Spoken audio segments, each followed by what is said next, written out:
everyone, my name is Stella Maris Okabare. I am the founder of Share My Bag, which is the Uber for sharing your luggage space. Now, a lot of you students that have gone to the UK have shared your bag with us on your way there. So thank you very much. And those of you who are ready, who are prospective students and going to the UK and have already indicated that you want to share your bag with our customers, again, I thank you. And I felt like, apart from the money that you get from it, I wanted to help you and support you on your onward journey from my worth of knowledge. Most of you don't know, but I studied in the UK since I was 12. I did GCSEs, A-levels, BA, Masters. And I also write essays and dissertation for people. Maybe not as much as I used to when I was in school. Now I just one or two because it's quite time consuming. And I'm trying to Share My Bag, so I don't really have much time to write. But yeah, because I write and because, for my master's, I got a distinction for my dissertation and for the merit overall. So I have a good knowledge of how to write essays and dissertations. And I wanted to help you, give you a few tips that will help you on your onward journey, so that you don't have to resit, or you don't have to rewrite, or you don't have to fail or affect your visas or all of those stuff. So this one, I'm just going to tell you quickly on how to write your essays or dissertations. And really, ideally, you could write an essay in less than 2 weeks if you follow a structure. Okay? Dissertations take a bit longer. So the tip I'm going to give you, firstly, from the get-go, just know that Nigeria education system and the UK education system are different, in the sense that in the UK they expect you to use your brain, that your brain should be analytical. You should exercise your brain, whereas I didn't go to Nigerian university, so I'm gonna guess that maybe they encourage you here to kind of cram, whereas in the UK they say, well, yeah, there might be professors who have written this book, but then we also want you to read his book, but then tell us what you don't understand about it, or why is what he's saying true or not true. They want you to engage your brain in the discussion. So that's what you should know immediately from the get-go. So now, if you're going to write essays or dissertation, I'm going to give you 7 quick tips, or I hope it's quick anyway. And if you don't understand or you need more help yet, feel free to send me a message, call me, WhatsApp me, whatever. And I will try to assist you as much as I can, because you have been so gracious with Share My Bag and you've believed in our vision. And it just gladdens my heart to help you as much as I can. So yeah, feel free to reach out to me. So regarding writing an essay, number 1, when you're writing an essay, make sure you read. There's no getting around it. You have to read as much and as wide as you can about your subject. Okay, you get more points for reading and then demonstrating that you have read a lot of books regarding that subject. So that's why they call it a reference. So when they go to the end of your dissertation or your essays and they see the reference, if you've only got like 20 reference there for an MA student, you have not even started. You shouldn't have just 20 references. For an MA student, and for an essay that, let's say, is 2,000 words, you should have at least 50 references. You should have read at least 50 books. Yeah? So you need to read as much as you can. From the onset, don't write. Forget about writing. Take 1 week. And I told you that you can write an essay in 2 weeks, right? So, and it depends on structuring yourself. The first week, you should use the first week to read. Don't write. Don't think. Don't do anything. Just read. Just try to hear as much of the arguments that is out there about that subject area. Remember, about the subject area. Don't go and be reading randomly. Because you're writing on, let's say, Nigerian youth, does not mean you should go and be reading about the history of Nigeria or the demography of Nigeria. Read specifically on Nigeria youth and read as much as you can. Get all the arguments about Nigeria youth. Yeah? That's for the first week. Then, maybe in the second week, you can start writing. So, writing, really, I tell you, these are the processes that I go through when I'm writing essays or dissertation for people. You can write in 1 hour. Literally, I'm not even lying to you. You can sit down in front of your laptop, time yourself for 1 hour. Make sure you don't move, you don't look at your phone, you don't look at Instagram, don't look at 1 hour, sit down in front of your laptop. And then what you do when you sit in front of your laptop, you're not going to try to regurgitate all the things that you have read in the last week and try to rewrite it. No. You're going to sit down and write as if you were, let's say you are arguing with your friend about this particular topic, right? You're going to write all your opinions. Write it the way you would think of your head, or the way you argue with your friend. Write it in verbatim, in the way that, in your normal language. Even if you want to write it in Yoruba and Urhobo, write it the way you understand it. First and foremost, just write it. And then whilst you're writing, also remember, once you have written down all your opinions on the topic, remember that if you're arguing with your friend is also going to have their own opinion. So you've written your own opinion, then you're now going to write the other side of the argument. On the other hand, I said that this is what would happen, but it is possible that it would not happen like this because of this and because of that. And you write, by the time you start going on, my dear, you would have written, maybe you would write 1,000 words of your own knowledge. Once you've written 1,000 words of your own knowledge, that's fine. Let's say you've got a 5,000 words essay, or I don't know, 2,500 words essay, let's say, for example. But you've managed to write 1,000 words without putting any references, without, any politically correct statement. That's good. Then, now you've done that. You can take that the rest of the day off. Don't do anything else that day. Go away, come back maybe in the evening or another, like tomorrow. And then you sit in front of the computer again, in front of what you've written, and now you're going to polish. This third phase is where you're now going to put references. You're now going to you're going to read, and you're going to see, first of all my arguments, do they flow? Am I going off on a tangent? I'm talking about rice and stew, but now I'm talking about beans, or I'm talking about, are you going off on a tangent? Make sure that the argument flows. If there's any argument that doesn't flow, you can take it out. Try to understand why it doesn't flow. Maybe it's just not in the right part of the essay. The third part is basically cleaning up. You're cleaning up. So now you've written all your things the way you want to say it. Then now you have to change sentences and change wording to make sure that they sound a bit more educated. They sound a bit more mature. You're going to edit things and move things around.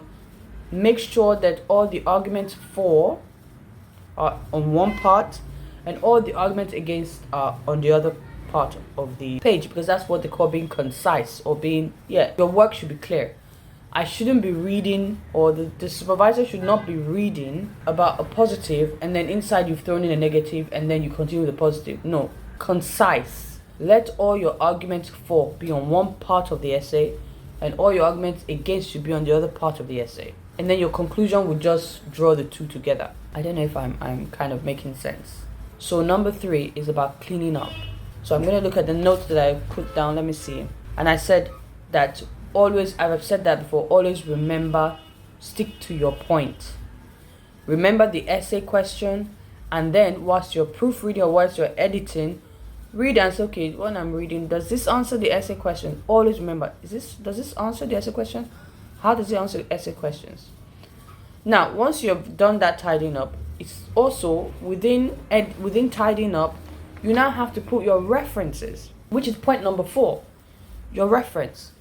Now, reference is that, in Nigeria, we like to argue. People that don't know anything, they'll just be arguing, like, they'll be arguing as if they know for fact that this is what happened, but you were not even there, or you say somebody, I heard from someone, they don't like all this kind of, Britain does not like all this kind of unnecessary argument.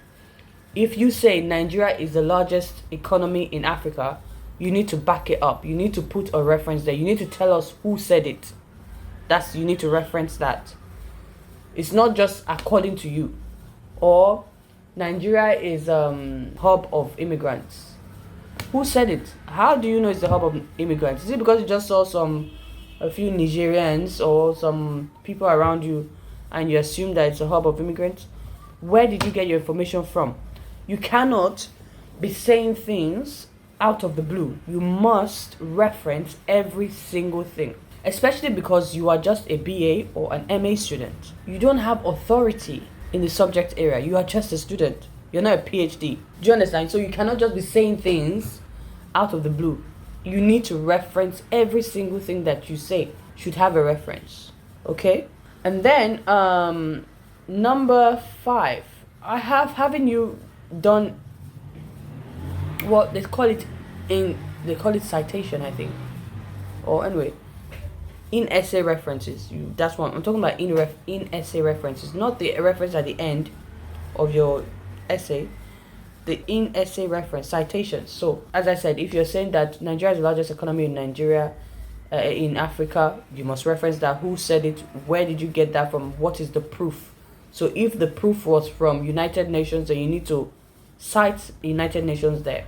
Then also, if for example you said, according to the parable, no dog is bigger than its owner, or something like that, that statement that was made by somebody else, because it didn't come from you, you must reference it in the citation. You must reference it with the name of the author, the year, and also the page from which you got that exact sentence from, because you took somebody else's sentence, so you have to say the page, so that I as your tutor can go and check that book, and if I go to that exact page, I will see exactly where that sentence is. So if you make a random statement or you say a proverb, please tell us where the proverb is coming from. Which page do you see it? Because now you're stealing somebody else's work and putting it as your own. So that's about references. So haven't you done your in-work citations and in-work references? After that day, maybe take another day. Yeah, you definitely need to just close your laptop for that day. Take a break, go and roam around. Then the next step is to proofread. Number 5, the next day or in the evening when your brain has calmed down. You proofread your work. You read it again. Look for any spelling errors. Read. Look for anything that you need to add. Maybe you found that you didn't reference some things that you can reference. You must proofread. Look for error. Look for referencing.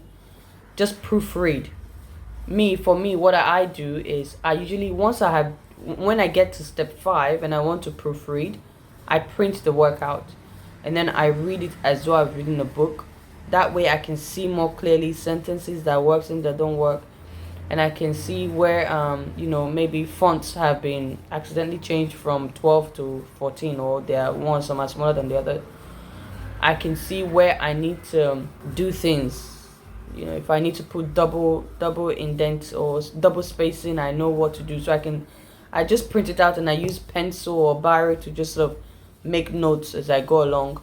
And then I come to my laptop and I put the corrections. And then number 6 is word count. Make sure once you finish all these things, you look at your word count. You say, okay, my essay is 5,000 words. If it's 5,000 words, you are only allowed to be 10% below or above that. If it's 5,000 or if it's 2,000, whatever your word count is, you should be 10 to 20% below or above that number. So look at your word count. If you're below, doesn't mean you go and write all random stuff. I bet you, if you read your work, you will definitely see where to put things, where to add more information, where things require more explanation. Okay? And then if it's more than your word count, then you need to cut some things out. When you've done your proofreading, you will see that maybe you have repeated some things, or you have said some things that don't make sense to anybody, so only you understand. And when you have read it back to yourself, you're like, I don't really understand. Delete that part. Just keep removing things until you get to your word count, or until you get to 10% above that. Okay? And then number 7, which is the last one, is just tidy up. Tidy up meaning that you should make sure that you've got double spacing. Make sure you've done your bibliography, which is the referencing at the end of your essay. Make sure that they're done well. Make sure that you should also go through your references. Make sure that you haven't made mistakes in the referencing. Check that if it's a dissertation, check that you've got your content page. Check your school handbook to make sure that you have followed all their structures as they have said it, and the matches. All of these they all add up to the final grade. Make sure that you got your content page. Make sure that your bibliography is fine. Make sure that the chapters are neat. in the contents page, make sure that you have every single aspect. So if you've got chapter 1, and inside chapter 1 you've got 1.1, you've got 1.2, 1.3, those things you must have in your contents page. Okay, yeah, so these are just the steps that I take when I'm writing dissertation, or when I'm writing for people, when I'm writing for myself. These are the steps that I take, and I think that it will be very useful for you. I know that a lot of what I've said will probably be like gibberish for some of you, either because you haven't understood the process yet, or you have not even gone to the UK yet. So if you need help, as I said, for Share My Bag customers and Share My Bag travelers, people that have assisted us and supported us, you have my undivided attention. Please do send me a message, give me, call me, or whatever. If you want advice, if you want me to quickly proofread some things for you, or if you want me to give you directions, yeah, just reach out to me and let me contribute towards your onward journey, okay, in life. Thank you so much for believing in my vision of Share My Bag, and I cannot wait to hear from you and to help you as much as I can. Even if it's not just about school, if it's anything at all, you have my undivided attention. I mean, I'm quite resourceful. I research a lot, I read a lot. Even if it's on immigration matters, I will find the answer for you, okay? Even if you have lawyers who are already advising you and you want a second opinion, yeah, man, reach out to me. What are friends for? You've helped Share My Bag. I will definitely make myself available for you, all right?